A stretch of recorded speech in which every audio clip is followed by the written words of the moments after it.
Well, hello again. Welcome and thank you for joining us today. I'm Bob Continetti, Senior Associate Vice Chancellor for Academic Affairs, and I'm back to be your moderator for today's Faculty Town Hall. Once again, we have a group of panelists to provide some updates on our continuing operations during the COVID-19 pandemic and to answer your questions. Some questions were submitted during registration. In addition, please feel free to use the Q&A window to submit additional questions for our panelists. Due to our time limitations, we'll not be able to get to all your questions today, but we will log the questions as they come in and post the answers on the Return to Learn website, which is now in the chat. Today's webinar has live closed captioning available in two ways. First, you can click on the closed caption button at the bottom of the screen and select Show Subtitles, or you can also click on the link that is now pasted into the chat. One reminder before we get started for everyone here today. Due to the significant security incident involving UC employee information that resulted from the recent Excellion data breach, we encourage everyone to enroll in the free identity monitoring service that's offered by the UC Office of the President. So please visit cybersecurity.ucsd.edu for more details. And you can see that link is pasted into the chat as well. So with no further ado, I'd like to introduce Chancellor Pradeep Khosla for some welcoming remarks. Chancellor Khosla. Thank you, Bob. Good afternoon and welcome everybody. We have a lot of, I think, good news to share. Let me start with UC San Diego Health, which has, UC Health in general has vaccinated more than 1 million people. And UC San Diego Health has vaccinated more than 500,000, of which about 115,000 have been here at REMAC. So we have basically delivered more vaccines than any other UC. More than 20,000 faculty and staff are now vaccinated. And earlier this month, we started offering vaccines to our students. Positive case rates in the county had a slight uptick over the past few weeks, but they have stabilized. And the positive case rate on campus remains extremely low. Our expert modelers, our faculty and expert modelers have added new data to our campus model, and the news seems very good. And you're going to hear more about this later today in this webinar. And all of these factors have encouraged us, enabled us to relax some of our campus COVID-19 safety protocols. Our fully vaccinated individuals working on campus are no longer required to test weekly. So if you are vaccinated fully, which means two doses and 2 weeks beyond the second dose, then you don't need to test on a weekly basis. Faculty and staff may also host in-person business meetings of up to 10 people indoors. So you can be in your office holding business meetings or in your conference room. Students are also permitted to gather outdoors in groups of 10 or less, and opportunities for larger outdoor events are also available. So as you can see, we are slowly but steadily opening up our campus.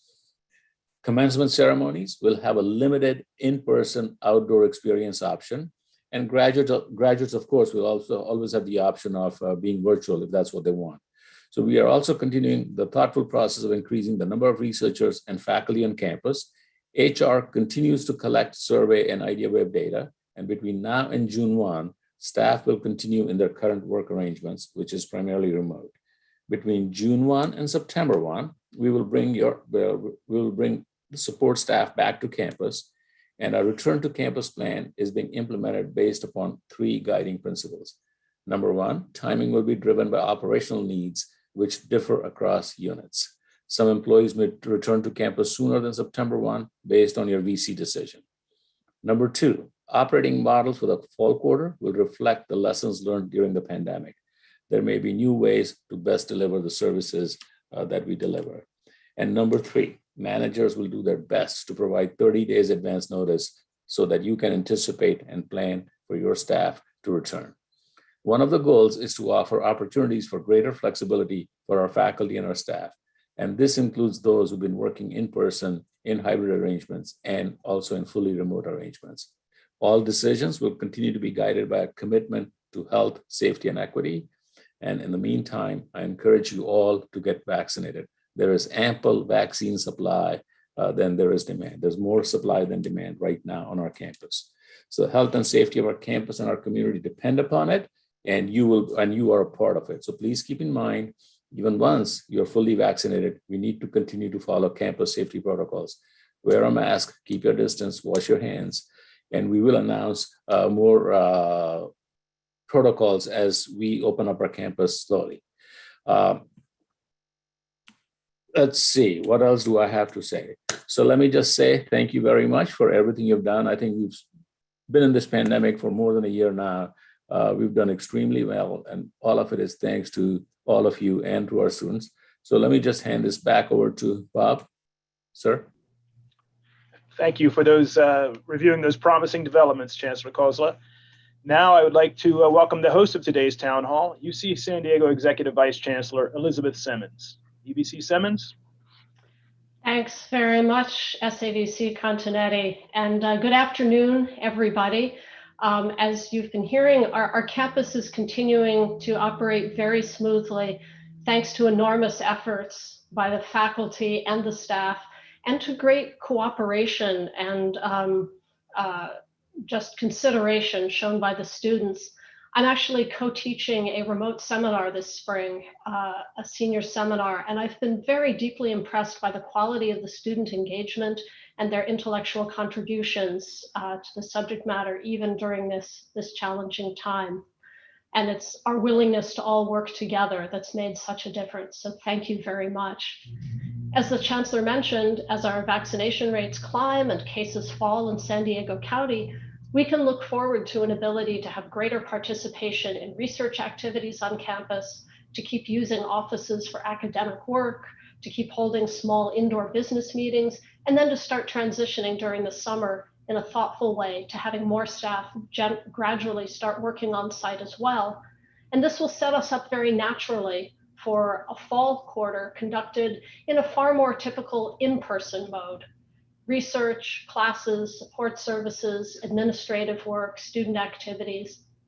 We will, of course, handle compassionately the special cases of international students who are unable to reach us for the start of fall due to visa issues or travel restrictions. And indeed, as you'll hear in the program, we are already planning ahead for these anticipated needs, building off of what we learned last year. And we will remain vigilant in our masking, in our wastewater monitoring, and so forth in the fall, as CDC and state and local guidelines recommend and guide our thinking. But it's going to be wonderful to see all of you back here on campus in the fall. So that's something that I'm very much looking forward to. Now, ordinarily, I would turn the mic over to my distinguished colleague, the Senate Chair, Steve Constable, at this point in the program, but today he's going to be addressing you a little bit later in the program. So instead, I'm going to return the mic to Dr. Continetti. Thank you, EVC Simmons. So I'd like to move on and now introduce our first presenters for today, Dr. Chip Schooley, Professor of Medicine, and Dr. Natasha Martin, Associate Professor of Medicine. They are going to update us on the current status of the pandemic, important vaccine information, and the modeling for our projected fall activities. Thanks very much, Bob, and hello, everybody. It's nice to be back with you today. Dr. Martin and I are just going to make a couple of comments and then look forward to opening to questions from you later in the session. From the standpoint of the vaccine update, as most people know, we are now using 3 vaccines in the United States. 2 of them are vaccines that use messenger RNA technology, and they've accounted for about 200 million doses so far given. There is a recently approved viral vector vaccine made by Johnson & Johnson that accounts for about 6 million doses given. So by far, the vast majority of the vaccine given in the US so far, and indeed by us at UC San Diego, has been messenger RNA-based vaccines. These have worked very well. They've produced incredibly good protection against all the variants that are circulating in the US and indeed the variants that have been circulating in other parts of the world. Next slide. The Johnson & Johnson vaccine is one that has had some recent discussion at the CDC and elsewhere on the basis of a rare complication that has been noted predominantly in women, but not exclusively so, that is associated with blood clotting, atypical blood clotting, often involving an area in the brain called the cavernous sinus, but not always involving the brain. It's also been seen occasionally in the abdomen and in the limbs. But this unusual form of clotting is caused usually in people who have a pre-existing antibody to a platelet factor 4. Most of the people who have this factor don't get the complication, but some do. And it's been of concern that this has occurred in people who've received this vaccine 2 to 3 weeks after it occurs. As you can see in this slide, it's been seen in about 15 women out of 6.5 million people. Recently, a man was found to have had this happen at UCSF. In Europe, a similar vaccine also causes this type of an abnormality that occurs about 2 to 1 in women to men. It's not been seen with the Pfizer vaccine, and there are about 3 cases out of 83 million cases in the Moderna vaccine. This led the CDC to hold a meeting last week to decide what to do about the vaccine. The CDC's External Advisory Committee recommended that the vaccination with this vaccine could resume if people were appropriately informed, reasoning that the complications from this vaccine are rare enough that the number of people who would have this morbidity are much lower than the number of people who would have morbidity if the vaccine weren't available. UC San Diego still has this vaccine available. It's available only to those who opt in, those who ask for it after they've been given the information about this disorder. Most of our vaccination will continue to be with messenger RNA vaccine. Next slide. To give you a sense of where we are in the US, you can see that we're nearing 40 to 50% of the overall population of the US has received at least 1 dose of vaccine. Next slide. And as you might imagine, it's tiered so that older people are more likely to have received the vaccine than younger people, because the vaccine rollout had initially focused on older people. But starting about 2 weeks ago, those as low as the age 16 have been allowed to register vaccination and for vaccination, and this has been rapidly increasing. We anticipate by midsummer, this will look like a much flatter sort of a histogram. Next slide. Now, as you heard from Chancellor Khosla, the UC San Diego Health has been doing a stellar job of making vaccines available to those of us on the campus, and including our faculty, staff, and students. And we're across most of our job categories doing very well in terms of vaccine access and vaccine uptake.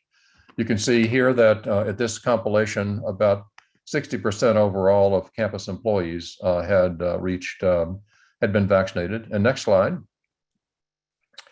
I'm sorry, I missed the slide with the students. Students are about the same at the same penetration. The main point here is that by next fall, we anticipate that we will be very close to 100% of students being vaccinated and well above 80% or so of our faculty and staff. Let me now turn this over to my colleague, Dr. Martin, who will tell you a little bit about some of the modeling that she's and her colleagues have been doing, trying to get an idea about what this vaccination penetration means for what next fall will look like. Dr. Martin. Thanks, Dr. Schooley. So as you mentioned, one of the things we are trying to do and continually doing is iteratively adapting the simulation modeling and models that we've developed to inform our campus COVID response. And one of the key questions is how these high levels of vaccinations that we anticipate in the fall will affect infection transmission on campus, as well as our operations. So we have taken these models that we built last year, and we are refining them and adapting them. And the goal was to inform contingency planning for the fall using plausible worst case scenarios.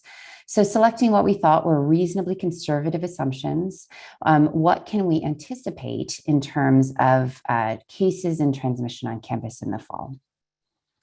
So the model that we used was a model that we developed last year. It was published in Clinical Infectious Diseases and led by a new assistant professor, Ravi Goyal.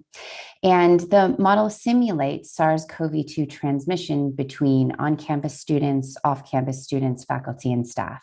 So we incorporate all the UC San Diego community into this model. And as you can see on the right-hand side of this slide, we simulate the potential networks, contact networks that individuals have. For example, on-campus students having residential networks, roommates in their suite, contacts with individuals in their building. But then those students also go to classes. And if we have in-person instruction, then of course, they come into contact with other on-campus and off-campus students, as well as faculty in those classrooms. We also simulate the random campus interactions. And we use these data to try to understand the relative impact of different policies and strategies on campus. So one of the key things that we've done to improve this model is to calibrate it to all the data that we've acquired over the course of this year. In particular, we've calibrated this most recent round of simulations to data we obtained in the winter quarter in terms of the number of cases across our different groups, as well as likely transmission routes, where we can see that the vast majority of the cases that we saw among our students, as well as our faculty, were likely acquired off campus. And of course, we had no classroom-related transmission or research-related transmission that we know of. So we calibrate to that data that we have, and we use the model to look at the impact in the fall of increasing density on campus, of doubles housing, in-person instruction, as well as examining the impact of vaccination. And here we conservatively assume that being vaccinated reduces an individual's risk of acquiring and transmitting infection by 80%. So there's still a simulated 20% risk of acquisition and transmission, even with vaccination. Next slide, please. And so because I just have a few minutes, I'll show you just one of our key modeling findings for the fall. This slide shows you the cumulative total estimated campus-related transmission across the entire fall quarter.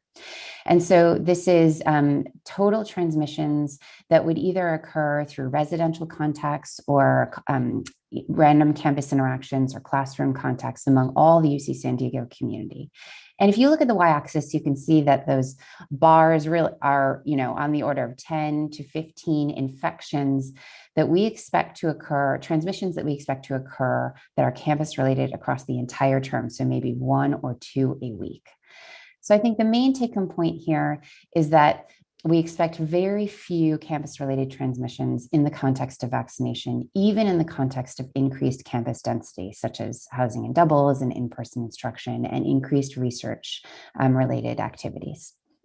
Now, the two sets of bars here show the projections for two different proportions of students vaccinated, 75% to 95%. You can see that as you increase the proportion of students vaccinated up to 95%, you reduce the number of transmissions across the term to below 5 estimated campus transmissions.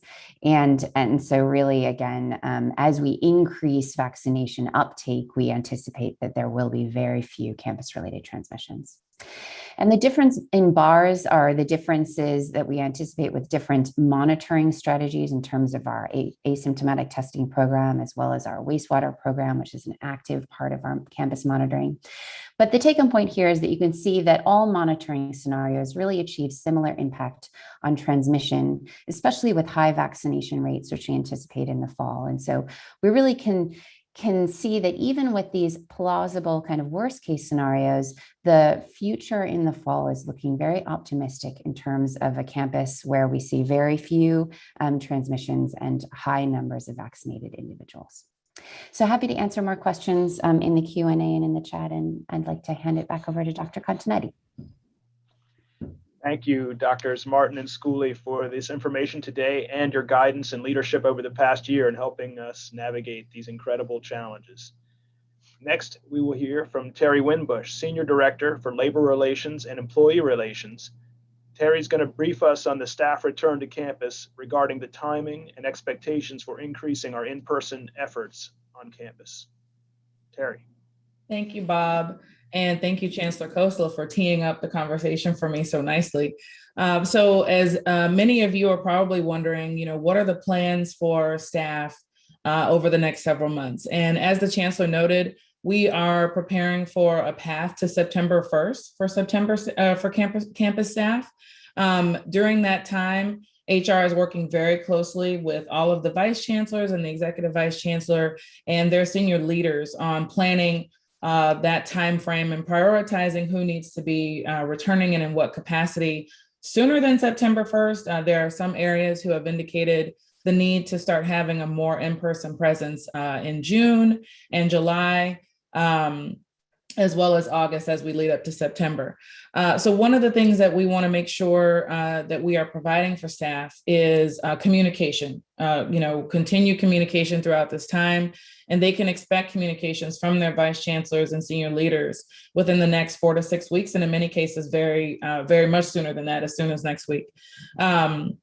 We also are making a commitment to a 30 or more days notice for any change in work arrangement for personnel. So even for those folks who have been working in person, we do want to give them notice if there will be a shift to their work schedule in some way. And then for those who have been hybrid and remote, we want to give them notice of any shifts in their work arrangement as well. This is all being guided by, as Chancellor noted, the foundational principles, as well as the commitment to flexibility with equity, safety, and innovation in mind. Next slide, please. Next slide. Along the principles of the equity, safety, and innovation, we want everyone to keep in mind as we're thinking through these things. And for you all who supervise staff and work with staff, we are thinking through our rich diversity on campus and making sure we integrate considerations to address barriers and disparities that have impacted our employees so that we can achieve equitable outcomes in all that we do in our workplace. Flexible work can enable a more inclusive workplace, and we are doing our level best to become more inclusive every single day. The main thing that we want everyone to know is that our campus is safe. It's been the safest place to be throughout this pandemic, and we want staff and faculty, academics, and students to know that, so they know that they can start returning to campus in a safe place and in a safe way. Now, we also know that other external factors may determine the capability of many employees to return to campus and in what work arrangements. There are still limitations that require us to continue wearing masks right now. There are still certain social distancing requirements. There are external things like childcare and elder care limitations that prevent some staff being able to return to campus because they have no place to take care of the loved ones that they have. So we're keeping these things and a lot of other factors in mind as we're doing the planning, but we really do want to start ramping up to that vibrant campus that we know and love, so that the educational mission can continue. Thanks. Thank you, Terry. Next, we are going to hear from Dr. Stephen Constable, Academic Senate Chair, and Dr. Carlos Jensen, Associate Vice Chancellor for Educational Innovation, about planning for our summer and fall teaching. Thank you, Dr. Continetti. I'll start us off with some brief updates on what summer looks like. And we're starting to see that vibrant campus community come back. This summer will include both in-person and remote course offerings. As you can see in the graph here, demand has been up greatly. Shot up last summer. We've seen persistent demand going on. Most of the offerings are remote offerings, but we do have a handful of in-person offerings. We are allowing REU and outreach programs. Those need to be accounted for. There needs to be an MOU so everyone knows what to expect. But you can contact your dean if you have a program that you want to launch. Summer Bridge was all remote last summer. This summer we will transition to a hybrid offering. Most of the students will be remote, but there will be a cohort of students who will be doing some of their coursework, some of their activities on campus, and we're very excited about that. the outcomes for that cohort last year were tremendously positive, and we want to build on that success. And then we're looking forward to the transition to fall and full return to on-campus activities. And so onboarding activities starting from early September with 50% capacity indoor and outdoor. And that's one of the things that we emphasize. The outdoor facilities will remain to give faculty options to teach. Demand, as I mentioned, for summer offerings is up, and I want to thank everyone for continuing to offer a lot of variety of courses to our students. This is having a very positive impact on their ability to meet degree requirements in time to graduation. And as you can see here, over a quarter of our students are currently signed up for summer classes, and we have a wait list of over 3,000 students already. And this is week 2 of registration. So with that, I'm going to turn it over to Dr. Constable to talk about fall and what to expect for fall. Thank you, Carlos. The Senate's been working with the administration to create a plan for fall instruction with the expectation that we will be able to offer predominantly in-person teaching at or near full capacity. And while whatever we do in the fall will be subject to state, county, and CDC guidelines, the current trajectory of the pandemic and the vaccine rollout, along with the models you've just heard Natasha present, give us confidence that in-person fall teaching will be possible and it will be safe. However, it is inevitable that there will be a residual need for remote instruction, either to accommodate circumstances of individual instructors or for students who are unable to return to campus. And as you probably know, remote instruction other than approved R courses require an exception to Senate policy. Such an exception has been granted through summer this year on the expectation that instruction is predominantly remote. But for the fall, we're hoping that only a few instructors will need to teach remotely. But the Senate is not in a position to grant exceptions on a case-by-case basis, and for medical accommodations, the Senate is not the appropriate body. We did not want to grant a blanket fall exception back in March when classes were being scheduled for the fall, because we did not want instructors to feel pressured to make early decisions before they knew what the situation was going to be like come September. Nor did we want to undermine the plan to schedule all 4 classes in person, since it is a lot easier to pivot to remote instruction than it is to find a classroom to teach in person at the last moment. So, however, instructors were already asking for assurance that remote instruction will be possible if needed. So at its March meeting, the Educational Policy Committee approved a blanket exception to the remote instruction policy, which allows both graduate and undergraduate courses to be taught remotely in the fall, but made this policy effective July 1st, 2021. This allowed the administration to continue to schedule all classes in person, but gives instructors the assurance that should the need arise, they will be able to pivot to remote instruction closer to the fall. We are also hoping that visa and travel restrictions will have eased by the fall, but remote versions of large enrollment gateway classes will be offered as needed in order to accommodate students who are still stranded out of the country.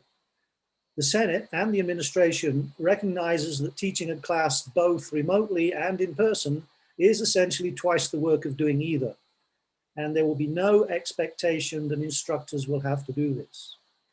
On the other hand, as we recommended last fall, it is good practice to make course materials available online for asynchronous study by students who cannot show up in person.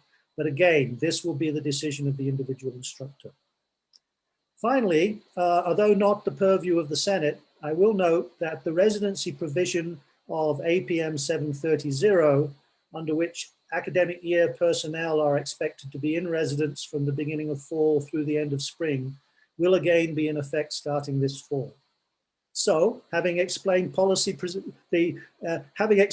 Senate policy provisions, I will pass the virtual podium back to Carlos for details of implementation.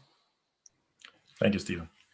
So with that, this is the current plan for fall term. We are operating under the following assumptions: 100% capacity, design capacity, with modifications and accommodations where needed. And VC Matthews will come on after us and talk about some of those modifications and some of those accommodations. We will have both indoor and outdoor classrooms available to us. And that will be to the extent that there's capacity, up to the instructor to choose which option they're most comfortable with, which option is most appropriate for them to use. Masking will be required, and there will be other safeguards, including sanitation, et cetera, in place. Where we are right now, the preliminary schedule is done. It's back from the registrar to the departments for that first look and for adjustments. And as we shared, all classes have initially been scheduled as in person. Between now and the end of June, the following things are going to happen. We're going to keep monitoring the travel situation, the visa situation, and ISPO and the Educational Continuity Task Force will share information with departments about the number of students impacted and the ways that they're impacted. We're also going to keep providing updates and information about vaccination efforts and viral activity, risk activity. Our colleagues in advising have been working really hard to identify core sets of classes that would be particularly helpful to remote students if we have significant disruptions. And that's an effort to boil down the total number of courses to the most high impact. And so if we get into a situation where we have to accommodate significant numbers of students being remote, we have a small list of courses for departments to consider. Departments should be having these conversations, the faculty with the department, to plan out priorities and accommodation needs, both for students and for faculty. And in an ideal world, what we want to do is we want to try to match the needs of the faculty with the potential needs of the students, so that the faculty who have a need to teach remote are teaching the classes that would most impact students who need to take classes remotely. And all this leading up to a July 1 deadline where faculty or through their department can request adjustment of instructional method from in-person to remote. And that's where we want to do most of our schedule adjustment. This will be late enough that we will have a very realistic understanding of what fall will look like, but give us enough time to really see how we're doing in our efforts. And with that, Dr. Continetti, I'll pass the baton back to you. Thank you, Drs. Constable and Jensen, for that explanation of this complex process of coming back for in-person work this fall. And next, we're going to hear from Vice Chancellor Resource Management and Planning, Gary Matthews, about the ventilation and preparation of indoor spaces that will support a return to broader indoor activities. Vice Chancellor Matthews. Thank you, Dr. Continetti. It's a pleasure to be with all of you. I'm extremely happy that we're moving in this direction and returning so many of you to campus. Several basic comments, and then we'll go to the specific sanitation and cleaning guidelines. We certainly continue to recommend and encourage vaccinations for everyone. Wear your masks. We recognize that the CDC today made some announcements about wearing masks outdoors. We will provide some campus specific directions in the next day or so. And please continue to watch for the changing guidelines, if you will, as we go forward. There will be a need to continue to practice good hygiene and to help us all by cleaning your individual spaces such as offices. Next slide, please, and I'll explain that in a bit. Working with the EOC, FM Facilities Management has been able to assess all of the indoor air concerns for our larger buildings. And throughout the pandemic, we have increased our air exchanges. We've upgraded filtration, and most importantly, cleaning and disinfection. And while the pandemic and the transmission of the virus appears to be primarily airborne with in aerosols, we'll be continuing to disinfect high-touch areas until we're sure that we are as safe as possible. So out of an abundance of caution, we will continue to disinfect some of those high-touch areas. We are asking that faculty in their individual offices, sanitize their workspace. There will be a limited supply provided. Simply wiping it down is what we're talking about. And there will be supplies provided to each department on a one-time basis from the EOC. Next slide, please. Throughout the last several months, we've installed touchless entry systems at 80% of our buildings, particularly the larger ones, touchless restroom faucets, light sensors throughout the campus, sanitation kits for returning labs and classrooms have been distributed as they've opened. And we have performed COVID-related level 3 and 4 disinfections throughout the campus. Those will continue, as well as the upgrade of the air filtration systems that I mentioned. One thing that I will say, I had the opportunity to tour the campus today, and it looks a whole lot different because of many of the construction projects. So Gilman Drive, Voight Drive, Campus Point Drive are completely redone. We were able to move some projects ahead, and you will be feeling and seeing a new environment on the campus in many locations, as well as some ongoing construction. So I'm glad to start us moving in the right direction to return, and we're happy to have you return to the campus. Thank you. Thank you, Vice Chancellor Matthews. Finally, today we're going to hear from Vice Chancellor for Student Affairs, Allison Satterland, about the recent campus notice about in-person events and a pilot program for in-person student team projects. Vice Chancellor Satterland. Thank you so much, Dr. Continetti. As more individuals 16 and older become fully vaccinated, fortunately, the science and data that campus monitors each day support new opportunities for in-person and on-campus events and activities for our students, faculty, and staff. Chancellor Khosla highlighted some of these in his opening remarks, and this includes graduation ceremonies and celebrations, rich traditions that are so important to our students and their families and all of us who work in higher education, and dance practices, which have been on our students' hearts and minds for a very long time. This is the most popular request we get from students, and we're so happy to make dance practices available outdoors, and packaging and distribution events that make your hybrid and remote events more engaging, and speaker engagements as well. As we continue to work to limit the spread of COVID-19, we have also designed a campus events and activities portal and an event intake form to support the development of these events. And I wanted to remind everyone, of course, that events must continue to be held outdoors and with limited capacities based on our county and campus guidelines. And also to please keep in mind that any of the events that are planned do not exceed the limited capacity that the outdoor venues currently are expected to abide by. And of course, as you heard from others on this webinar, I would like to remind everyone that face masks are required when you're on campus and participating in an outdoor event, and of course are indoors for other reasons. And I wanted to share that we continue to review new guidance from the CDC and the state, the county, and the city as it relates to food and drink at outdoor events. And we'll likely have an update soon, but currently no events may have food and beverages except for hydration purposes. I also wanted to share that as student engagement slowly begins to resume, our Threes Company program, in which the 3 students could socialize outdoors, masked while physically distanced, has been expanded from 3 students per group to 10 students per group. Of course, this remains to be outdoors and masked and physically distanced, and includes outdoor study groups, gatherings of students for social visits together, hopefully participating in some of our great recreation, health, and well-being activities.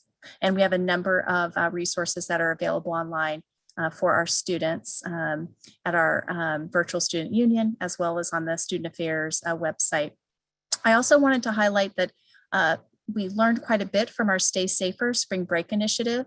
And with the new campus events and activities portal and our event intake form, which is a collaboration across many units on campus, we've been able to launch a pilot program with the Jacobs School of Engineering for up to 8 JSOE student clubs and organization teams to work closely with Student Life, their faculty advisor, and the dean's office, particularly Dr. Alvarado, to develop a safer outdoor team building proposal for projects.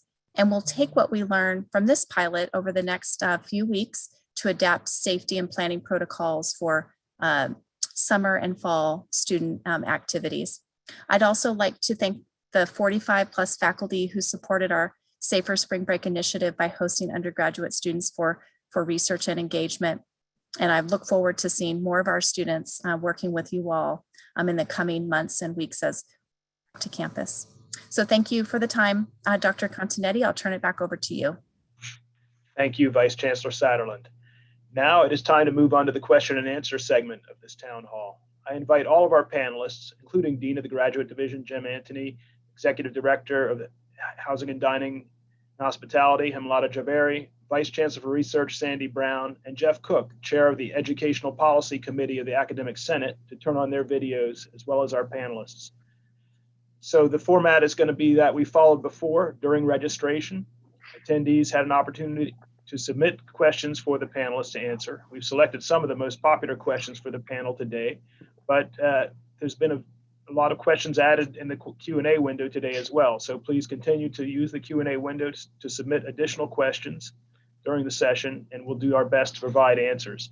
Due to time limitations, we may not be able to get to all of your questions. However, we will do our best to post the answers in the FAQ at returntolearn.ucsd.edu.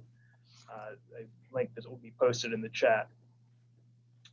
So the first question goes to Carlos Jensen.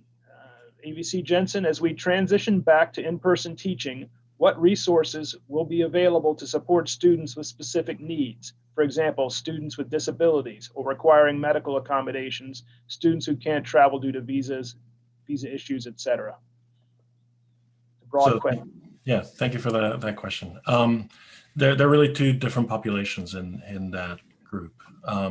Students with disabilities or medical conditions need to be supported through disability access services. DAS, as it did before the pandemic, will work with instructors, advisors, and the departments to find appropriate accommodations for students who meet those eligibility criteria. And it's on all of us. It's on all of us to find ways that we can support those students and their educational journey. For students who are unable to return to campus because of travel restrictions, our goal is to work with the departments and for the faculty to work with their department to identify ways that we can minimize that impact. As Dr. Constable shared earlier, asking a faculty member to teach to both an in-person and a remote audience is a big ask. That's not always going to be possible. But in some cases, it may be possible for part of the class to offer a remote participation or to split a class into 2 sections. What we want to do is we want to limit the number of classes where we do need to do that accommodation by routing the students into a smaller set of classes. Thank you, Carlos. The next question is for EVC Simmons. Will masks be required in classrooms during fall quarter? Yes, according to what we know about guidance from the CDC and other health authorities, everybody in a classroom will be expected to wear a mask in indoor classrooms in the fall. So that's why we're looking into what the possibilities might be for the small number of classes where wearing a mask prevents you from participating in the class appropriately, such as language classes or certain music classes. We may be trying to conduct those outdoors or remotely because masking wouldn't be possible. The general answer is simply yes. Thank you. The next question is for Vice Chancellor Satterland. We heard about the prospect of having business meetings in person currently, but can we have in-person meetings or events for students? How many attendees and what are the specific requirements? I know this is not the answer that everybody was hoping to hear, but it depends. At this point, we are not approving in-person student club and organization meetings. We are, however, able to support student events such as a speakers series, outdoors, or students together around an outdoor movie. There are a number of things certainly can do at this particular time. And, I would encourage students and faculty advisors to reach out to vcsa@ucsd.edu. And depending on what they're interested in, I can get them connected to the right colleagues who have expertise in the particular events that they're interested in supporting, dependent on what the expectations and safety requirements are for the venue. Thank you. The next question is for EVC Simmons. Will instructors be allowed to choose whether to teach in person or remotely during the fall quarter? So in answering this, I'll build on what the Senate Chair said when he gave a very clear description of the process that we're going to be following. So basically, in starting July 1st, if an instructor believes that they need to teach remotely, then they would work with their department to determine whether the course that they're planning to teach is one that could be taught remotely or should be taught remotely for the educational purposes of the department or program. And if so, then they can just work with the department to arrange that if that works for the department. I could imagine there could be a case where the person is scheduled to teach something that can't really be taught remotely to the same degree, such as a lab course, in which case the department might work with them to shift what they're teaching if they needed to teach remotely, but the course they were scheduled for needed to be in person. So basically, they'll work with their department so that we can make things work for everybody. So while we're saying that we will be teaching, we will have our courses predominantly in person in the fall, we recognize that there will need to be some flexibility for some individual circumstances, and the departments will help make that work out well. Thank you. The next question goes to ABC Jensen. What are the expectations for fall instruction with regard to large lecture classes, small discussion classes, office hours, and other in-person meetings? What kinds of safety precautions will be in place? So I'll invite VC Matthews to join me in answering the second part of that. As we return to predominantly in-person fall, we're going to be making adjustments. We're going to be rethinking how we use space. And just because we have a 300 or larger person lecture hall doesn't mean that we have to teach 300 or plus person lectures. These are adjustments and decisions that we have, the programs have brought discretion over rethinking what is the best way to deliver the course content, the educational content that they have. Now, of course, there are physical limitations. There are only so many classrooms that we can use. There's limited space on campus, but this is an opportunity for us to think differently and to question why are we doing things the way that we're doing them. Broadly speaking, though, and I'll turn it to VC Matthews, our spaces on campus will be very safe, and we will do everything we can to continue to make them safe. Gary, do you have anything to add? Yes, thank you. As I said earlier, the safety focused on cleaning and sanitation will continue at the levels that we've had throughout the pandemic. Daily cleaning and disinfecting of classrooms. Some of what we are going to ask that's slightly different that Dr. Jensen alluded to is that we are going to ask for a little bit of self-help. So we've asked our students to clean and wipe down, sanitize their individual areas, their desks, their seats, upon arrival and departure. We will be providing supplies for that. I mentioned earlier that we'll be asking faculty to do the same in their individual offices. So I think it will be a little more self-help, but at the same time, our commitment is to provide you the very best and the cleanest environment that we can. In the chat, there's a question about elevators, and it's a really good one because the comment is the elevators are consistently packed during the day, as well as the stairwells. We don't have a magic solution to that other than to ask folks to, particularly after their first time in class, to assess if they have a need to use the lift, please do so, but plan accordingly. Also, I think for some of us, I mean, I have a day when I can't use the stairs, and there are other days that I should, and I know my physician says I should. So all of us need to look at our capabilities on any given day and hopefully decide to help out by reducing the traffic, particularly as it relates to the elevators. If I were to project going forward, we will see an increase in the numbers of people being allowed in the elevator, but will not be at total capacity as in the past.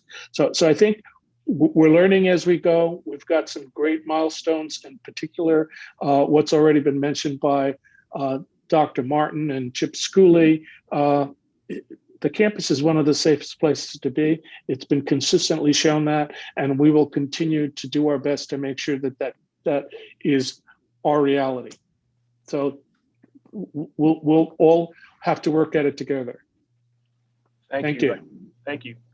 The next question is also from the live question and answer for EBC Simmons. Will seminars taught by guest speakers be allowed in person in the fall quarter? If so, what would they need to provide to show that they are COVID-free, if anything?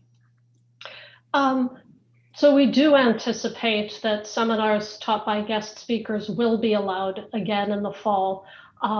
We are still working on details of what anybody might need to provide to show that they are able to come into the university or to a classroom from the outside. So please stay tuned for updates on that. It's something that we're still working on. Thank you. The next question is for HDH Executive Director Javeri. Will there be a housing guarantee for scholarship recipients this fall? Yes, we have many scholarships on campus that either guarantee housing on campus, or it's a condition of their scholarship in order to receive the scholarship that they live on campus. Both of those groups will receive the highest priority to live on campus. So yes. Thank you. Next question goes to Vice Chancellor for Research, Sandy Brown. And that is, when do you expect that we will be able to expand on-site activity beyond the current cap of 50% in the research endeavors? Thank you, Dr. Continetti. We're pleased that we were able to just recently increase to 50% and add meetings for research purposes of up to 10 people, as long as folks maintain 6 feet of distance and are wearing masks. So that both of those changes were made recently. And normally we want to wait for a long enough period of time to see if it had any additional risk on campus, because we've been so successful with no cases of transmission in research settings thus far. So as soon as the county would allow us the permission to increase even further, we're anticipating within the month, if the county rates remain relatively stable, that we may be able to increase these numbers even further. And I will say that this is a great experiment, because about half of the people who are on campus for research purposes are graduate students or undergraduate students. And so it creates a good opportunity to look at what that engagement would be like as we fully open in the fall. Thank you. Thank you. The next question is for ABC Jensen. Will instructors be required to offer a remote option in their courses in the fall? If so, what resources will be available for instructors to facilitate this requirement? So there will be no requirement for individual faculty to offer anything remote.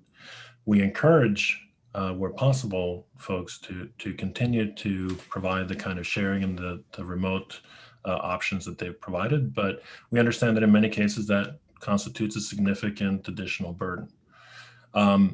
We will continue to provide the same kind of support and capabilities that we have throughout this whole pandemic. That includes support from educational technology services, from the Digital Learning Hub, Teaching and Learning Commons, et cetera.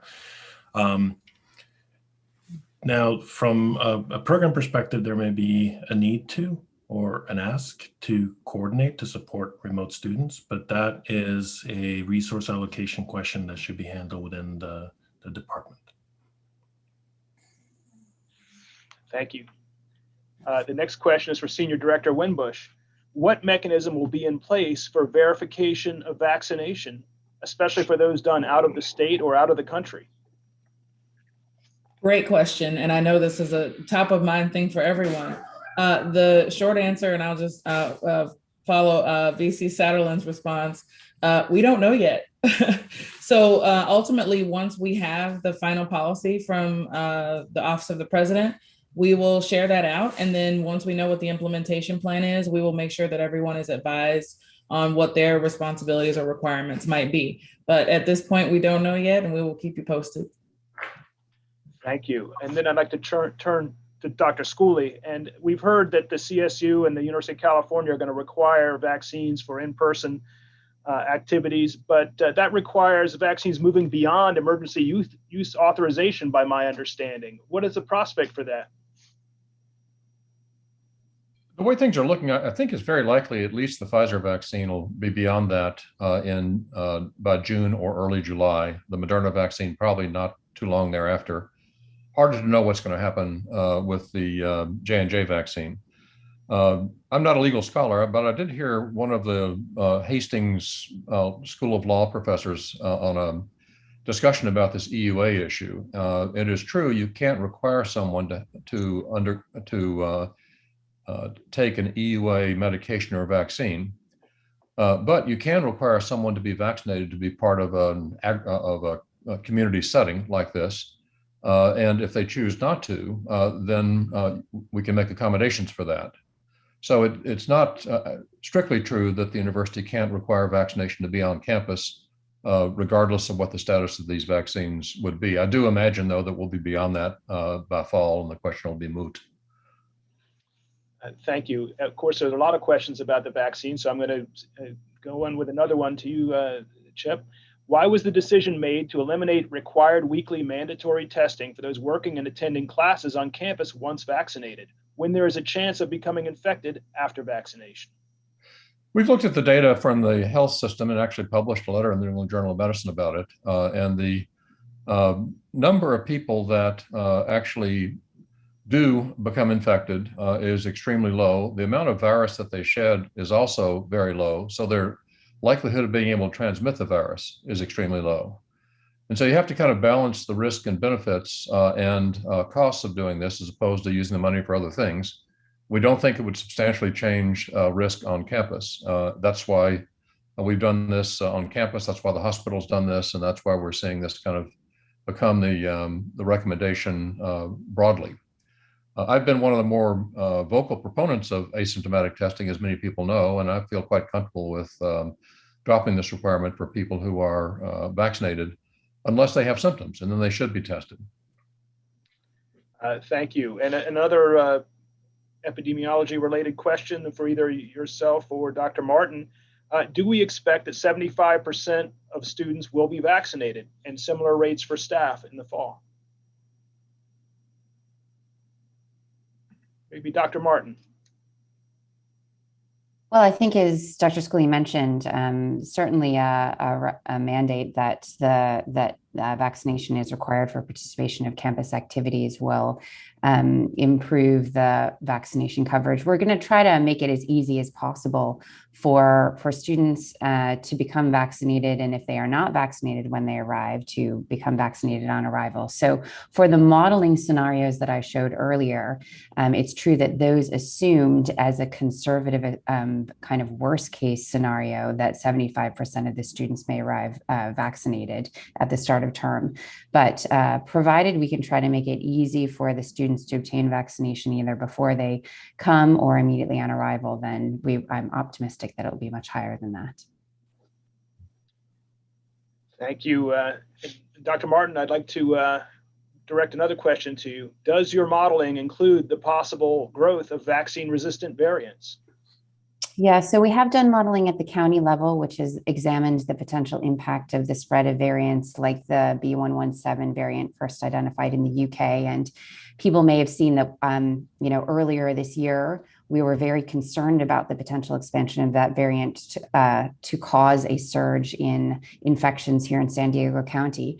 Luckily, what has happened is actually the transmission rates at San Diego County have been the lowest they have ever been in the whole course of this pandemic, even lower than during the March stay-at-home orders last year. So this ability of the community to maintain really good adherence to masking and social distancing has reduced transmission to such low levels that even though that variant did become the dominant variant, is over half of the circulating strains right now, we were able to manage that without having the surge like we're observing in other places like in Michigan with the expansion of that variant. So really it's down to this unprecedented, great low transmission period we've been in that's put us in a really good position to manage the expansion of this particular variant. And I think thinking forward into the future about other, potential variants that may pop up, I would just speak to the really robust system that's been developed here at UC San Diego by Rob Knight and Louise Laurent's team to sequence both individual cases on campus so we can identify variants and monitor their expansion and transmission, but they're also sequencing the wastewater. So we have two ways of monitoring so we can react accordingly if we see anything concerning arising. Thank you. And I'd like to thank everybody today for all the questions, but I'm afraid this is all the time we have for today. We've had a vigorous question and answer period though. And again, I thank all the participants in that regard. We're going to work to answer everyone's questions by updating the FAQ on the Return to Learn website. And we'll also be posting a recording of this town hall as well. And I'd like to thank again the presenters and guests today for sharing their time and information. And I thank you, the faculty of UC San Diego, for attending the day, working together as a community to help bring us through these unprecedented times. I also encourage you to complete the post-event survey that will be sent shortly to help us continue to improve our means of communication during this stressful period. The next town halls are in the process of being confirmed for May, and they will be posted on the RTL website. So this concludes today's Return to Learn Faculty Town Hall. Thank you, take care, stay safe, and I look forward to seeing you on campus again in person soon.